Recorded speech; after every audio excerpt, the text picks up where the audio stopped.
বীরভূম জেলার রামপুরহাটের বকটুই গ্রামের নৃশংস গণহত্যার 4 বছর পূর্ণ হলো আজ। 2022 সালের 21শে মার্চের সেই ভয়াবহ রাত আজও শোক আর আতঙ্কের স্মৃতি হয়ে রয়ে গেছে গ্রামবাসীর মনে।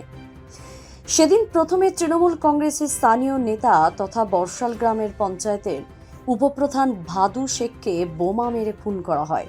এরপর প্রতিশোধমূলক হামলায় বকটুই গ্রামের একাধিক বাড়িতে আগুন ধরিয়ে দেওয়া হয়। সেই আগুনে পুড়ে জীবন্ত দগ্ধ হয়ে মৃত্যু হয় 10 জন নিরীহ মানুষের। মাননীয় মুখ্যমন্ত্রী মমতা বন্দ্যোপাধ্যায়ের সঙ্গে কথা বলেছি এবং আগামী দিনেও, কারণ আপনারা জানেন যে নির্বাচনের বিধি শুরু হয়ে গেছে। স্বাভাবিক নির্বাচনের বিধি শুরু হয়ে গেলে কিছু করা যায় না। স্বাভাবিক পরবর্তীকালে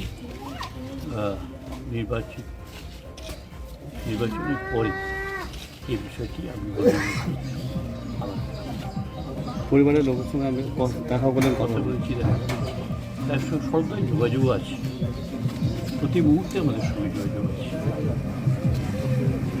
আজকে স্যার সারা রাত আজ কোথায় প্রোগ্রাম রয়েছে? সারাদিন এখানেই প্রথম প্রোগ্রাম হয়েছে, তারপরে এই যে বিভিন্ন জায়গায় যাব। স্যার বলছি, ঈদ উপলক্ষে বাংলার মানুষকে আর আপনার বিধানসভা ক্ষেত্রের প্রত্যেক আমার মুসলিম ভাই হিন্দু ভাই সকলকে কি বলবেন? শুভেচ্ছা জানাই এবং এই সম্প্রীতি বজায় থাক, এটাই হচ্ছে আমাদের মূল কথা।